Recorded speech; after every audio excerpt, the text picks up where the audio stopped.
keadaan ini menjadi keresahan kami yang awalnya kami berniat untuk menyelamatkan nyawa seseorang, tapi kami justru merasa terancam nyawanya ketika ingin bertugas.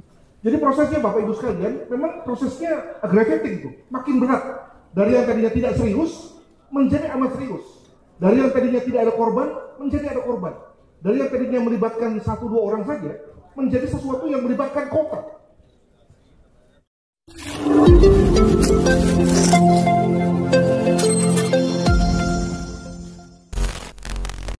Apa yang dirasakan sehingga dari seorang ibu, dan kita nanti akan tanya kepada mereka yang jadi korban juga dari gangster. Betul.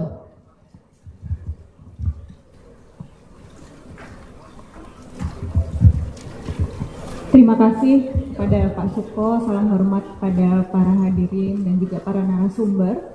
Izin saya sharing sedikit Pak Suko terkait fenomena ini Pak Suko, karena saya juga menanyakan hal yang sama kepada mahasiswa saya, kepada putra-putri saya, kepada pasien-pasien saya. Jawabannya satu, takut, tidak nyaman. Jadi hal ini mengganggu banyak pihak, terutama dari segi kesehatan mental ya Pak Suko. Jadi cemas, khawatir dan sebagainya. Kemudian dari sisi kami sebagai tenaga kesehatan Pak yang bekerjanya dalam shift dan juga kami on call 24 jam, harus selalu melayani masyarakat, harus datang ketika ada pasien jam berapapun ya. Keadaan ini menjadi keresahan kami yang awalnya kami berniat untuk menyelamatkan nyawa seseorang, tapi kami justru merasa terancam nyawanya ketika ingin bertugas. Kemudian saya sebagai ibu juga merasakan hal ini karena sejak pandemi tidak bisa kita pungkiri ruang-ruang digital ini menjadi ruang yang sangat dominan untuk anak-anak kami, sehingga arus informasi begitu cepat. Dan terkait gangster ini, anak saya Pak Suko yang berusia 8 tahun tahu gangster bukan dari saya Pak, tapi dari iklan YouTube. Nah, semoga ruang-ruang ini juga bisa menjadi masukan untuk kita semua dalam berupaya menciptakan Surabaya yang aman dan nyaman. Terima kasih Pak. Luar biasa, terima kasih. Dokter juga takut juga ternyata. Pak Wali, Pak Kapolres dan semuanya, riset AMSI itu menyatakan bahwa anak Surabaya itu menghabiskan waktunya digital itu rata-rata 8 sampai 9 jam per hari. Satu hari. Iya. Anda berapa jam? 2 jam paling Pak. Mau tidur. Maksudnya 2 jam tidak pakai handphone. 2 jam tidak pakai handphone. Okay. Pakai handphonenya 22 jam. Oke, baik, karena waktunya pendek, Prof. Andrianus, nanti sama-sama kita bagi waktunya. Iya. Mohon nanti disampaikan dengan cara seksama dalam waktu yang tempo yang secukupnya, karena Bapak jauh, Bapak paling panjang pokoknya kira-kira nanti. Mas Andrianus, mic-nya. Jadi ada satu statement bahwa takut itu menjadi penting. Baik. Ya, silakan. Baik, terima kasih. Yang saya hormati Pak Wali, Pak Kapolresta, rekan-rekan Forkopimda, dan juga rekan-rekan hadirin yang hadir di ruangan ini maupun yang ada di media Zoom. Saya ucapkan selamat siang, salam sejahtera bagi kita semua. Assalamualaikum warahmatullahi wabarakatuh. Sebetulnya saya punya banyak data nih, tapi karena undangannya baru 2 hari lalu, jadi bingung juga itu. Saya hanya bisa menyiapkan 2 slide saja. Dari siapa yang undang Pak? 2 hari lalu ini kok mendadak banget ini. Pak Yusuf lah. Tolong ditayangkan. Nah, bukan mendadak, Pak Kapolres hubungi Mas Andri agak susah sekali katanya. Jadi perlu saya sebutkan, saya pakai perspektif Indonesia ya, Pak Wali ya. Saya tidak pakai perspektif Surabaya saya, tapi perspektif Indonesia. Di mana sebetulnya kecemasan ini, keresahan ini terjadi di semua kota besar sebetulnya. Di Jakarta, Bandung, Jogja, Solo, Medan, Makassar, dan Palembang. Itu data yang ada pada saya. Di mana fenomena ini sebetulnya bukan fenomena baru, tapi prosesnya sudah berlangsung selama 30 tahun. Nah, jadi ini satu gradasi yang sebetulnya semua ada datanya, cuma karena saya nggak bisa kumpulkan dalam waktu cepat, maka saya buat saja dalam proses seperti ini, satu slide saja. Di mana sebetulnya semua dimulai dari kecenderungan anak-anak muda untuk kongko. Itu satu hal yang amat biasa. kongko, ya, kongko sesama temen, rokok, ya, tadinya di depan gang, gitaran, gitu ya. Atau ada juga yang di kafe ketika sudah ada kafe atau sudah ada mall, makanya kongko itu adalah sesuatu yang menjadi kekhasan anak muda. Lalu kemudian kita berubah ketika motor menjadi sesuatu yang mudah dibeli dengan down payment 500.000 orang sudah bisa beli motor. Orang tua juga menyenangkan anak dengan membelikan motor. Maka yang tadinya kongko-kongko sudah mulai bergerak, sudah mulai memiliki memakai motor sebagai atribut, ya. Maka misalnya ada kelompok anak muda yang membuat topi kelompok mereka, membuat jaket kelompok mereka, membuat bendera yang dipasang diikat di jajaran motor-motor mereka. Mereka membentuk identity, membentuk jati diri. Ada kelompok macam-macam. Ya, saya punya foto-foto dari berbagai kelompok-kelompok itu. Ya, malam-malam kongko-kongko di Jakarta di sepanjang Jalan Kemayoran, mungkin Pak Yusef tahu ya, di Kemayoran gitu ya. Kalau di Palembang itu yang menuju Jalan Bandara gitu ya. Itu semua anak-anak muda kongko-kongko ya, terutama pada malam minggu. Nah, dilalah kalau cuma kongko-kongko aja pakai motor, ada bosannya ya. Sejam enak. Tapi setelah sejam 2 jam udah masuk angin tuh. Maka mulai memikir untuk bagaimana kalau kita round-round, ya kan, muter-muter ke keliling kota, ya mulai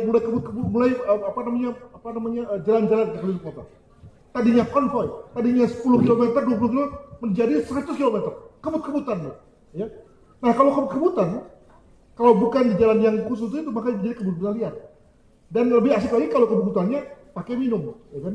Ada alkoholnya, ada narkotikanya. Nah udah mulai kumpul tuh ketiga hal itu. Naik lagi situasinya menjadi kalau sudah kebutuhan nggak ada lawan, nggak enak nih, ya, nggak ada lawan, ya. Maka mulai mencari lawan, mencari kompetitor, ya, mencari orang yang bisa diajak kebut-kebutan, ya. Dan sebaliknya atau selanjutnya, maka kegiatan yang bernuansa motor itu kemudian lalu dijadikan sebagai sarana peningkatan status dalam kelompok.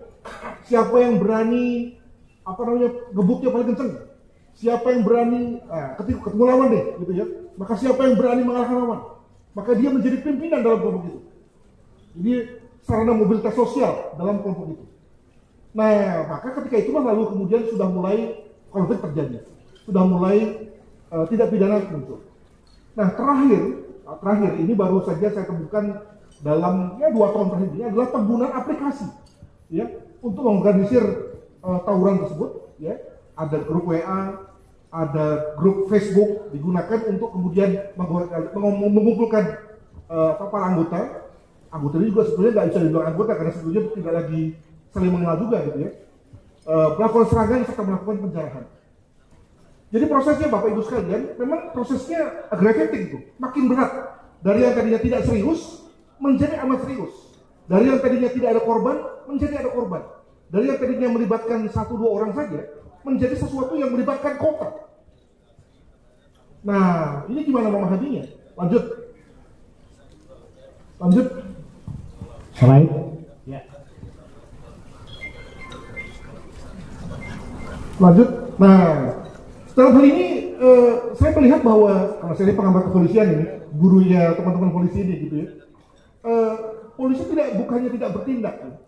Jadi ketika anak-anak muda ini suka kongko-kongko, ya, lalu kemudian membuat jaket, membuat bendera, maka itulah kemudian sudah dibaca oleh teman-teman polisi, khususnya mereka-mereka yang berada di fungsi Babin, Bimas, Humas, ini sebagai FKK, Pak Kapolres, ya, sebagai faktor kriminogenik, sesuatu yang kalau kemudian ada pemicunya, dia akan naik kelas menjadi kriminalitas itu sendiri. Maka kemudian saya misalnya mengamati teman-teman Babin itu datang, ya, mendatangi, ayo deh, udah lama, udah malam, pulang gitu ya. Ayo sudah, jangan ada alkohol, macam-macam. Langkahnya langkah preventif semua, ya. Tapi kelihatannya langkah itu tidak berhenti, tidak bisa menghentikan naik kelasnya fenomena ini menjadi fenomena yang kemudian berada pada konteks yang disebut sebagai bahaya kepolisian atau polis besar, di mana mereka akhirnya lalu kemudian ketika sudah disuruh pulang oleh polisi, bukannya pulang malah ngebut, gitu kan? bukannya pulang malah pindah, ya.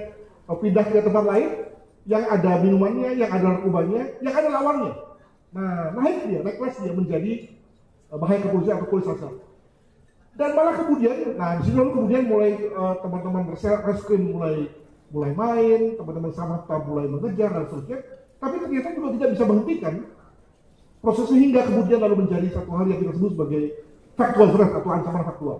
Di mana pada yang terakhir ini itu sepenuhnya kemudian yang main adalah atau yang menyentuh mereka adalah reskrim. Memang di sini menjadi ironis ya. Katanya anak-anak, katanya orang di bawah umur, tapi yang menyentuh reskrim. Padahal yang reskrim itu kan bahasanya bahasa gakum semua. Mestinya yang menyentuh mereka adalah Babin, Bimas, Humas, teman-teman Polwan yang penuh dengan humanisme. Tapi ternyata kualitas perilakunya harus kemudian dihadapi dengan reskrim. Jangan-jangan ke depan Pak Kapolresta, kalau kita nggak hentikan, nanti jangan-jangan harus dihadapi dengan Brimob, ya kan? Dengan Densus ini, makanya lebih gawat lagi kita, gitu. Untuk itu maka kemudian saya mengatakan di sini harus dilakukan yang namanya pemolisian total, ya. Total policing ini dalam bahasa teori kepolisian bicara mengenai bagaimana kepolisian menggerakkan semua sumber dayanya, semua fungsinya, dan tidak hanya dilakukan oleh kepolisian tapi juga oleh stakeholders. Maka menjadi amat cocok betul, timely betul Pak Wali, pertemuan seperti ini, di mana kepolisian sebetulnya secara implisit mau mengatakan bahwa bantu kami, ya bantu kami karena kami sebenarnya udah nggak sanggup ini, ya tanpa menjelek-jelekan Pak Kapolres, sebetulnya ketika Babin lalu kemudian tidak berhenti, Samapta tidak berhenti, Reskrim juga tidak berhenti, sebetulnya Polri sudah harus mengatakan bahwa bantu kami, dan inilah saatnya sebetulnya teman-teman dari non-kepolisian membantu kepolisian dalam rangka menghentikan fenomena ini. Nah, soal kemudian caranya bagaimana nanti bisa dilakukan oleh teman-teman yang lain, tapi minimal saya mau mengatakan bahwa memang situasinya sudah serius, kepolisian sudah bekerja, tapi nggak berhenti. Untuk itu maka bantuan dari teman-teman stakeholders menjadi vital dalam rangka menghentikan fenomena yang menyimpang ini. Demikian dari saya, moga-moga ada gunanya bagi kita semua. Assalamualaikum warahmatullahi wabarakatuh. Salam. Waalaikumsalam.